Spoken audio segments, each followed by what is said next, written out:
As I get older, I can't really imagine what life would be without these guys. They all started off purely as hunting dogs, but they've become my mates. This Poe, my oldest hunting dog, Johnny, my newest, he's coming up to probably, I don't know, 3 years old now. And somewhere behind me there'll be Pace, not far away. Where is he? Oh, there he goes, right there, wagging his tail. And these guys here are my companions as much as my hunting dogs. In fact, you're not a hunting dog anymore at all, are you, Poe? You just live in this paddock. This whole paddock is hers to live in. Pace has got a mixture in him. You can see the Jack Russell. You can see the terrier, the fox terrier particularly. He's had his balls cut out because, well, it's made him less aggressive. He's been a good pig dog. He's got the scars of the balls he's caught for me. This one here was one we got up the Wongapeka last year. It was a beauty that got him a cracker. He's got another one that's healed up now on his back underneath there, which was where he got opened up hunting for mate Simon. And the grey muzzle says his hunting days are sort of coming slowly towards an end, although he's still a good pig dog. And he's still got all his teeth, haven't you, Pace, eh? And they're good teeth at that too. Johnny here, that was bred by my mate Richard Ware, he's a mixture of Pace's breed and Richard's own breed. And in fairness to Johnny, he hasn't really had the hunting I should have put into him. I should have put more into him, but I'm hunting less these days and doing a lot of other things. A mixture of normal hunting, playing music, mountain biking, kayaking, running, socialising with people I don't normally socialise with. But I'm also doing more running around this paddock. So Johnny gets, on average, 3 runs a day. There's the track, and it goes right around the outside of the farm. It's 1 kilometre back to here again. So he gets plenty of exercise. And he enjoys his life, but he could have been a better hunting dog because I could have hunted him a lot more. I will be hunting him soon. In another week we'll be going away, just over a week we'll be going away hunting him with Pace. And we might take Poe along for the ride just to have with us. We're going to go bush for about 10 days.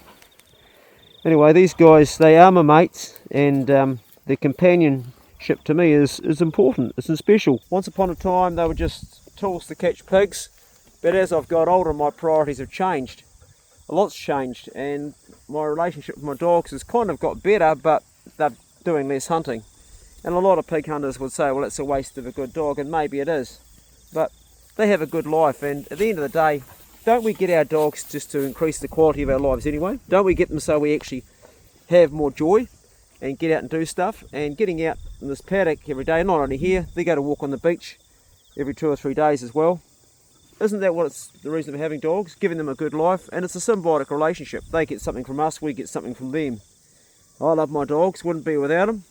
Although there is a downside, you can't travel overseas, you can't go on holidays, you've always got to take them with you if you go somewhere, or you've got to find someone to look after them. And of course, to every year that we age, they age 7. And old Poe here, well, her sort of days are numbered as far as being a hunting dog. She probably still can catch a pig, but she's pretty old now, so she's retired to the paddock. And don't put your nose in my mouth, that doesn't taste good. I know you've been in sheep shit, Poe. She likes going around and chewing on the sheep shit. And there's nothing wrong with them eating sheep shit. It's natural for them to do that. It's actually part of a wolf's diet.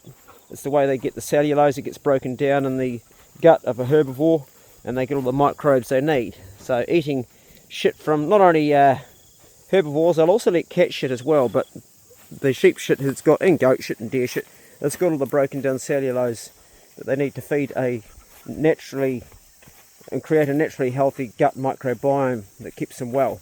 And my dogs do keep incredibly well. The only thing they get is they get wormed regularly every 12 weeks because I feed them a lot of wild game as well as the possum yum, which I feed them. And the possum yum they get is a great product because I keep it and I can carry it in the truck, I can take it away. It's a high value food for them, and I don't need to stick it in the fridge. And it's probably the best tucker I've ever fed my dogs. Poe's been on it her whole life, and look at her coat, still shining. She's still good. Well, actually she's not shining so much now because she's just about to go into winter coat, and her summer coats come out, and it's getting a little bit flat. Having said that, no, it's still got a wee bit of a shine in it, Poe. You're still pretty good. She's got a lot of conditioner on. You can see she's losing the last of that coat. Good girl. When I walk along, Johnny likes to do this beside me. I hear chickens laid an egg too, Johnny. Hear that? I'll have to get it before Poe gets it. Just walking around the farm. He likes to just have a wee scratch on the chin as we walk along.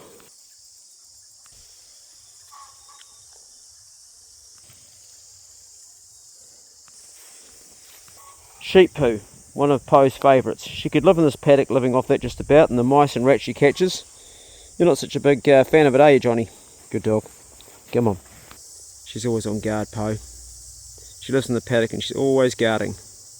Poe came from my friend Kim Swan. She's bred down south and she's got a bit of hunt away, bit of heading dog in her. You can see the colour there. And she's been an exceptionally good dog. Haven't you, Poe? She knows I'm talking about her. She's been an exceptionally good dog. A very well balanced, happy dog. Still eating a bit of shit on the ground. What you eating there, Poe? Hey? What you eating, eh? Yeah, sheep muncher? Sheep poo muncher? What you got there, eh, Poe? Johnny will want to go over and examine what she's into. Might be something he can get his teeth into. Nah, not your favourite, mate. No, you're not into that. 3 juvenile rabbits that the dogs have all seen, but they're not allowed to touch. Come on, boy. Come on, Johnny. Focus up. There we go. Pines with thick gorse is a type of scrub we'll hunt. This is what forestry looks like, although this is on the farm, but it's very similar. And this is why smaller dogs are better than big dogs. In fact, some of the best hunting dogs around are even smaller than Pace. Get in, Johnny. Heel up. Stay here. There's a rabbit on the driveway. Stay here. They just get through the stuff better, whereas the bigger dogs, the big grunting ones, they look like the big pig dogs, actually can't. And I've had them. Big old dogos, they struggle. Whereas these little skinny guys, like Pace, or Johnny with the needle nose, they go straight through it very, very quick. Johnny's a particularly good pig dog. He had a lot of pigs put into him by Richard before he came to me. It pretty much was a going dog, and he still is. It's going to be interesting to see what he's like this season. Just sitting in there under that tree there. Oh, another one's just come into view. Okay, well, we're not going to touch that, are we, boy, eh? You'd like to. This is actually a wild apple tree, believe it or not. Just growing wild here on the farm. It's not any particular variety, it's just grown from seed, and the dogs will eat the apples. They'll pick them off the ground. There's Johnny's got one now, and they'll munch them up. They love them. What you got, Johnny, eh? What you got, boy? Hey? What's that, eh? What you got? Hey? Hey, what you got, boy? What's that, Johnny? Good to play with. Get him, Johnny. Get him. Get him. Good boy. I think it's more of a game than anything. Gonna give that up to me, hey? Mm-hmm. We're gonna throw it and you're gonna get it. Fit you on. Get him. Get it, Johnny. Get him, Johnny. Good boy. I thought it was a game to him. I think he just want to play. Good boy. And a dog can be someone just as happy as doing that as it can be chasing a pig. Or some people might beg to differ. But his tail's still wagging. Good boy. Good boy. You want too, Poe, eh? Hey, Poe? Pace has got his own. They actually look pretty good, don't they? We might just take one off and... Oh, that one's got a bit of something on it. We'll try and find one that's a little bit better. Maybe this one up here. Give it a spin. Oh, that looks good. I'll try that. I don't know if you can see how high the apples go up to. We've got wild apples and we've got wild grapes here on the orchard. Well, it's not an orchard anymore, it's actually a farm. The trees have all been chopped down.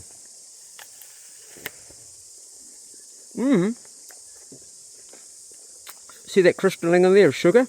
Well, it's not sugar, but it's sweet crystallization. Delicious. Not bad. Poe's put herself into a kennel without even being asked. You're in there for a feed of the old possum, aren't you, eh? You dropped your apple. You going to go in there or not? Want to stay there? Taking your box. Hey, my little man, you get in your box. Right, we'll get some food going. Pace has got this tree growing right through his cage, look at it. So he's like in the bush. Grows right in there, eh? I keep the bin outside because it's waterproof, and the tucker's in here. Got some chicken tucker and some dog tucker, and that's it. Possum. Good tucker made right there in the North Island of New Zealand. Although they source their possum meat from all over the country, because I've got mates that hunt for them some places. Each dog gets fed differently.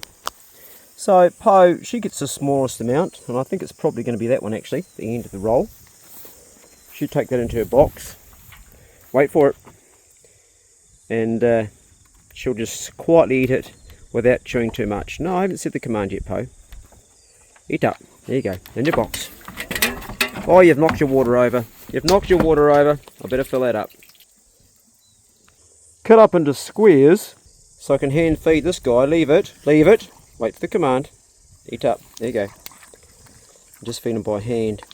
Good boy. Nice and slow. Gentle. Gentle. My fingers. There you go. Good boy. Wait for it. Wait for it. Okay, eat up. Good boy. Because Pace is the most aggressive dog in the pack, this is sort of like anti-aggression behaviour. Anything I can do to keep him connected with me. Good boy. It's all gone now, mate. Other than that, he's had his balls cut out, which is another thing to stop him scrapping with other dogs. And we've got him under control now. Just a bit of work.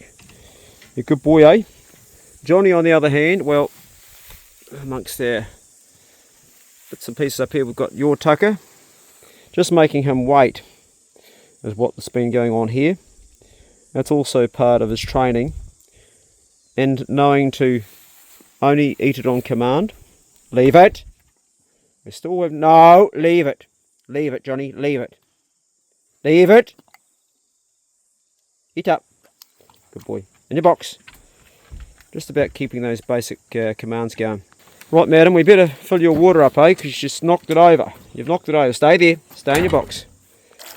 She drinks a surprisingly lot. She'll go through this container once a day.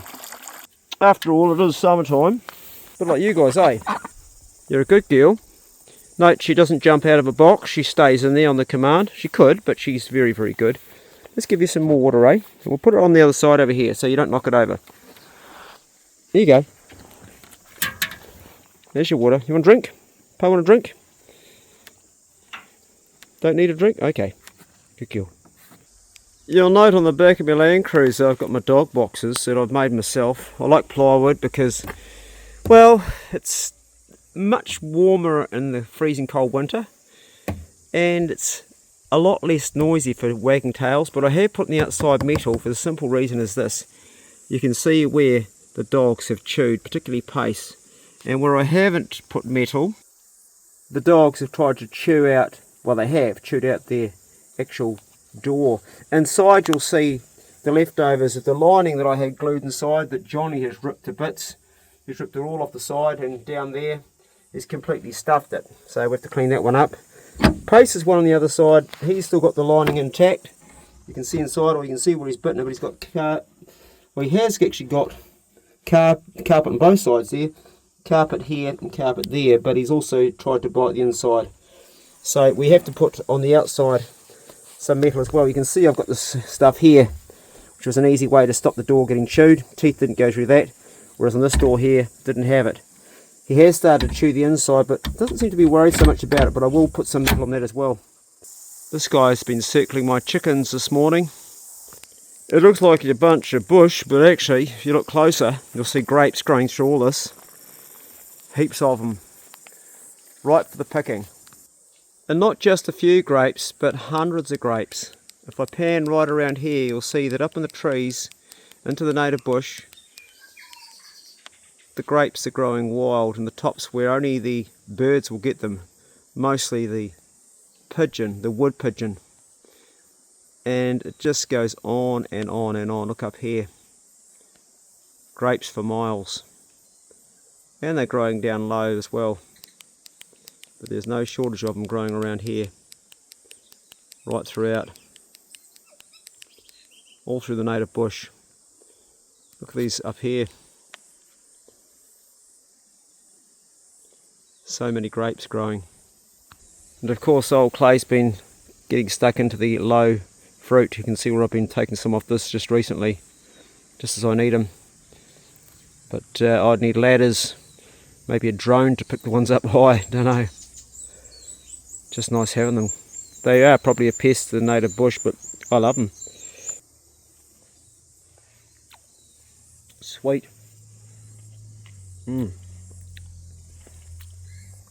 delicious.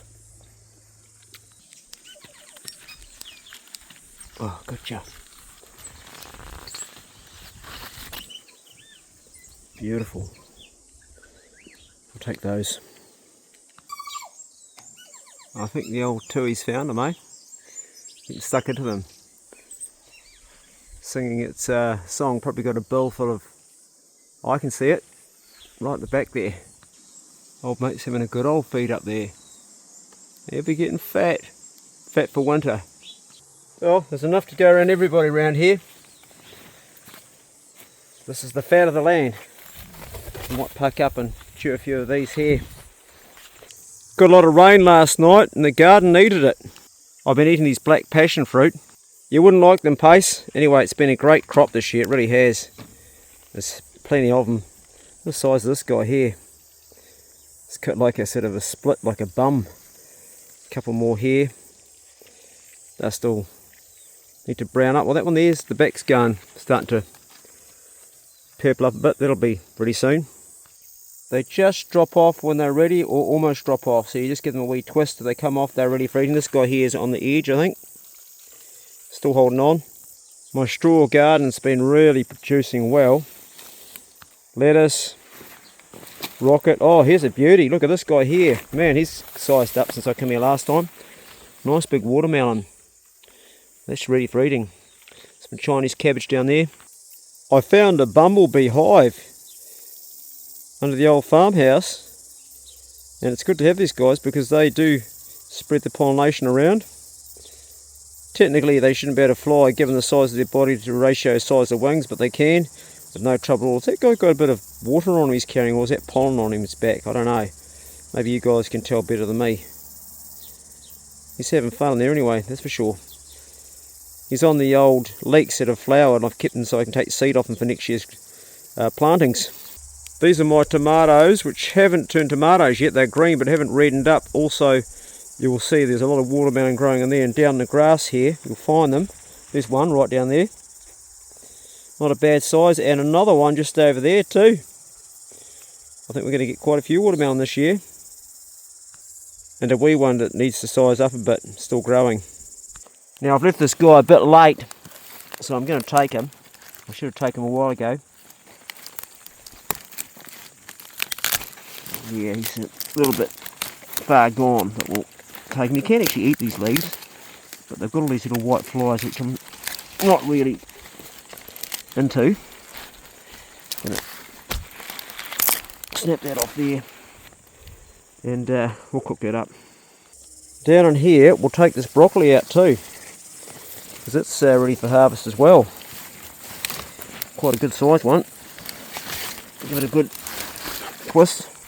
Just like that'll do him. Yeah. He's probably could have come out a couple of days early too. Got a few yellow bits, but that'll be good chewing. Taking that plant out of the ground. Right.